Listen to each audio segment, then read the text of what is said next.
नमस्कार।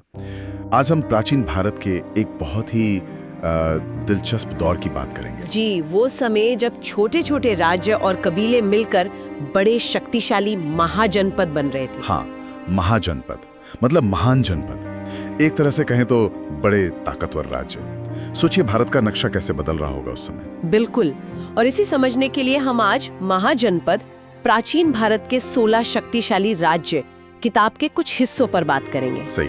हमारा मकसद यही है कि ये महाजनपद क्या थे, ये कैसे उभरे और क्यों ये टाइम पीरियड भारतीय इतिहास के लिए इतना जरूरी माना जाता है। तो शुरू करते हैं। हम बात कर रहे हैं करीब 600 ईसा पूर्व से 340 ईसा पूर्व के आसपास की। अच्छा, काफी पुराना समय है। तो इसकी जानकारी हमें मिलती कहाँ से? देखिए, ज्यादातर जानकारी बौद्ध और जैन ग्रंथों से आती है, जैसे अंगुत्तर निकाय है, भगवती सूत्र है। हाँ, सुना है इनके बारे में। इन्हीं में वो 16 महाजनपदों की लिस्ट मिलती है। काशी, कौशल, अंग, मगध, वज्जी, गांधार, कंबोज, इस तरह के नाम। और राजधानियां भी पता चलती हैं? हाँ, कुछ की तो बिल्कुल पता चलती हैं, जैसे काशी की वाराणसी, कौशल की श्रावस्ती, मगध की राजगृह, गांधार की तक्षशिला। इनसे अंदाजा लगता है कि उस वक्त भारत कहाँ तक फैला हुआ था। ये बात तो दिलचस्प है कि ये सिर्फ नए राज्य नहीं बन रहे थे, मतलब कुछ और भी बड़ा हो रहा था। बिल्कुल सही। ये बड़े सामाजिक और आर्थिक बदलावों का भी दौर था। देखिए, राजनीतिक सिस्टम भी एक जैसा नहीं था। अच्छा? हाँ, मतलब अलग अलग तरह के सिस्टम थे। हाँ। कहीं तो राजतंत्र था, मतलब राजा ही सब कुछ था, लेकिन वज्जी और मल्ल जैसे गणराज्य भी थे। गणराज्य यानी रिपब्लिक जैसा कुछ? हाँ, एक तरह से। वहाँ शासन कुछ चुने हुए लोग या एक समिति मिलकर चलाते थे। ये उस जमाने के हिसाब से काफी अनोखी बात थी। ये तो वाकई अलग है। और राजनीति के अलावा शहर वगैरह? बिल्कुल, बड़े बड़े शहर बन रहे थे। अक्सर किले बंद होते थे, मतलब दीवारों से घिरे हुए, और ये व्यापार के बड़े सेंटर बन गए थे। और खेती का क्या? सुना है लोहे का इस्तेमाल बड़ा था। हाँ, ये बहुत महत्वपूर्ण बात है। लोहे के हल और औजारों का इस्तेमाल बढ़ा, इससे खेती बहुत फैल गई, उपज बढ़ी। तो जाहिर है अर्थव्यवस्था मजबूत हुई होगी। निश्चित रूप से। जब अनाज ज्यादा होने लगा तो बड़ी सेना रखना आसान हो गया, शहरों को सपोर्ट करना आसान हो गया, राज्यों की ताकत बढ़ी। और इसी माहौल में, मतलब इसी उथल पुथल के बीच, गौतम बुद्ध और महावीर स्वामी जैसे विचारक भी सामने आए। जी हाँ, उनका आना भी इसी बदलते समाज का एक अहम हिस्सा था। उन्होंने पुरानी मान्यताओं पर सवाल उठाए, नए रास्ते दिखाए। सही।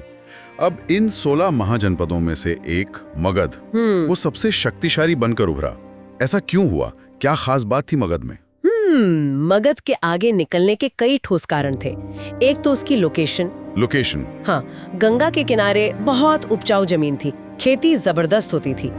दूसरा, वहाँ लोहा आसानी से मिल जाता था, पास में ही खाने थी। अच्छा, तो बढ़िया हथियार और औजार बनाने में आसानी हुई। बिल्कुल। और तीसरा, उनकी जो पहली राजधानी थी, राजगृह, वो 5 पहाड़ियों से घिरी थी, मतलब नेचुरल सेफ्टी थी। दुश्मन आसानी से हमला नहीं कर सकता था। यानी भूगोल और कुदरती संसाधन दोनों का फायदा मिला।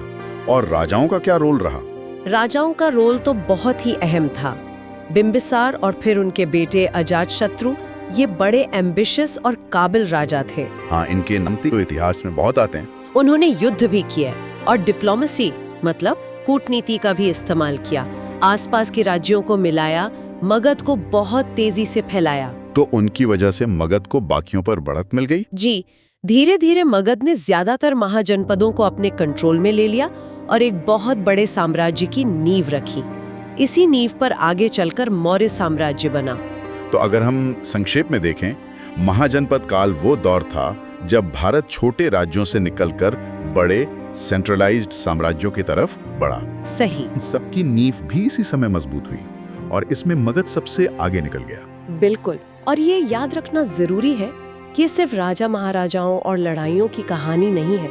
ये शहरों के बसने की कहानी है, खेती में नई टेक्नोलॉजी आने की कहानी है, नए विचारों और धर्मों के उभरने की कहानी है। इन सब ने मिलके भारतीय सभ्यता को गढ़ा है। सही कहा। वाकई एक ऐसा युग जिसने भारत को बदल दिया। जाते जाते एक सवाल सोचने के लिए छोड़ते हैं। जरा सोचिए, अगर मगध, जो एक राजतंत्र था, उसकी जगह वज्जी जैसा कोई गणराज्य सबसे शक्तिशाली बनता, तो क्या प्राचीन भारत का इतिहास और शासन का तरीका कुछ अलग होता? ये सोचने वाली बात है। जरूर सोचिएगा इस पर।